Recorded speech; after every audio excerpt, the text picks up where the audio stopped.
నేను భరించుకుంటూ ఈరోజు ఇరుకొచ్చిన. అంటే ఈరోజు ఆఖరి మీటింగ్ కాబట్టి మనకు వచ్చిన వాళ్ళందరూ కూడా చెప్పాల్సిన అవసరం ఉంది.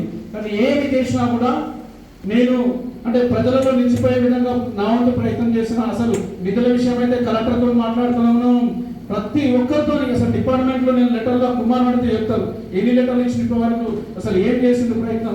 ఒక్క సెక్రటరీ కూడా నేను అవినీతికి అవకాశం లేకుండా ఇప్పటి వరకు ఒక సెక్రటరీకి ఫోన్ చేయలేదు. గదానికి పర్మిషన్ ఇవ్వండి, గదానికి నా వాళ్ళు ఉన్నారు, నా చుట్టం ఉన్నాడు, నా తమ్ముడు ఉన్నాడు, ఒక అధికారితో కూడా నా సొంత పనులు చేసుకోలేదు. ఇవాళ నేను గర్వంగా ఏం చెప్తున్నా, నేను ఇప్పటి వరకు నాకు వచ్చిన జీతాన్ని దానధర్మం చేసిన, నాకు వచ్చిన రైతు బంధుని నేను తీసుకొని దానధర్మం చేసిన. ఇట్లా నా ఆఫీస్లో సొంత పైసలతో ఛార్జ్ అయినా కానీ ఒక్కరోజు 5 సంవత్సరాల్లో ఏ ఎంపీపీ కూడా ఈరోజు ఆఫీస్ ఖర్చు పెట్టుకుంటారు, కానీ నేను ₹1 ఖర్చు పెట్టలేదు 5 సంవత్సరాల్లో. ఇది నేను చెప్తున్నా, చేసిందే చెప్తున్నా. అంటే ఎందుకు చెప్తున్నా అంటే ఈరోజు కొంతమంది నా మీద దుష్ప్రచారం చేసే ప్రయత్నం చేస్తుంటారు. అంటే సార్ ముంగట ఒకటి సార్ మాట్లాడే ప్రయత్నం చేస్తుంటారు.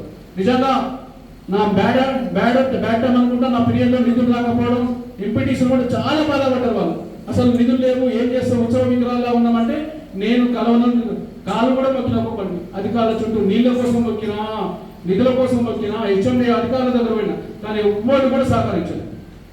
అసలు నిజంగా దురదృష్టమైన లాస్ట్ ప్రభుత్వంలో ఈ స్థానికంగా ప్రజాప్రతినిధులకు గౌరవం లేదు, నిధులు లేవు. ఈ రెండు లేకపోవడం వల్ల మనం అవమానాలకు గురైనాం. ఏదేమైనా కూడా నాకు 5 సంవత్సరాలు నాతో కలిసి అధికారులు కానీ, నా ఎంపీటీసీలు కానీ, గౌరవ సర్పంచులు కానీ, ఏదేమైనా నాకు కొన్ని విభేదాలు ఉండొచ్చు, రాజకీయంగా విభేదాలు ఉండొచ్చు, ఇంక కొన్ని విషయాలు విభేదాలు ఉండొచ్చు. కానీ నేను అవన్నీ మర్చిపోయి నా వంతు ప్రయత్నం.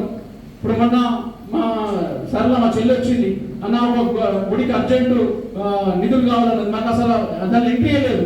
ఇమ్మీడియట్లీ ఆమె అడిగిన సమస్య మంచిది కాబట్టి ఇమ్మీడియట్గా అక్కడ పోయి ఒకటే రోజులో కొట్టినాం. అంటే సమస్యను అర్థం చేసుకొని నా వంతు ప్రయత్నం.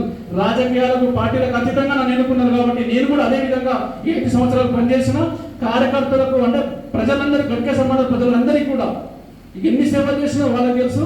అందరి ఆశీర్వాదం నా మీద ఉంటుంది, ఇంకా ముందు కూడా ఉండాలని కోరుకుంటూ నాకు అవకాశం అంటే ఈ అన్ని సంబంధాల విషయాల పత్రికా సోదరులు నాతో పాటు నిజంగా నా జర్నీ వాళ్ళకు కొంచెం బాధపడుతుండొచ్చు. ఎందుకంటే రోజు పని లేదు, ఏం లేదు, రోజు 3-4 కార్యక్రమాలు చేస్తాడు, ఫోటోలు పెట్టుకుంటాడు, ప్రెస్కి ఇస్తుంటాడు. నేను ఉండే విధానమే అంత. నేను అంటే తప్పుగా అనుకోవద్దు, నా స్పీడ్ అట్లా ఉంటుంది. నేను పొద్దున లేచి దాకా నాకు ఎటువంటి వ్యాపారం లేదు, ప్రజల సేవ కోసమే ఉంటా. నేను ఒక కొవ్వొత్తి లాంటి, అంటే నేను కరిగిపోయినా సరే కానీ నేను ప్రజలకు వెలిగిస్తుంటా. అది నా జీవితాశయం. దయచేసి నా ఈ 5 ఏళ్ల పీరియడ్ అధికారులు ముఖ్యంగా నేను తప్పుగా మాట్లాడితే నేను ఎక్కడ కూడా మిస్టేక్ చేయలేదు, ఎక్కడ అవినీతికి అవకాశం లేదు. ఫస్ట్ ఈ తప్పుగా మాట్లాడితే క్షమించండి. పెద్దలు కూడా గౌరవ ఎంపీటీసీలు కూడా వైఎస్ఆర్పీపీ మా అమ్మ లాంటిది.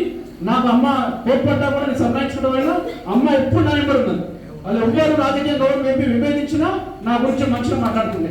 నా అమ్మ లాంటి నా జనమ్మకు ప్రత్యేకంగా నేను కృతజ్ఞత తెలియజేస్తున్నామా. మీ అందరి ఆశీర్వాదం నాపై ఉండాలని ఈ అవకాశం ఇచ్చిన మీ అందరికీ కూడా ధన్యవాదాలు తెలియజేస్తున్నాను. థ్యాంక్ యూ అందరూ.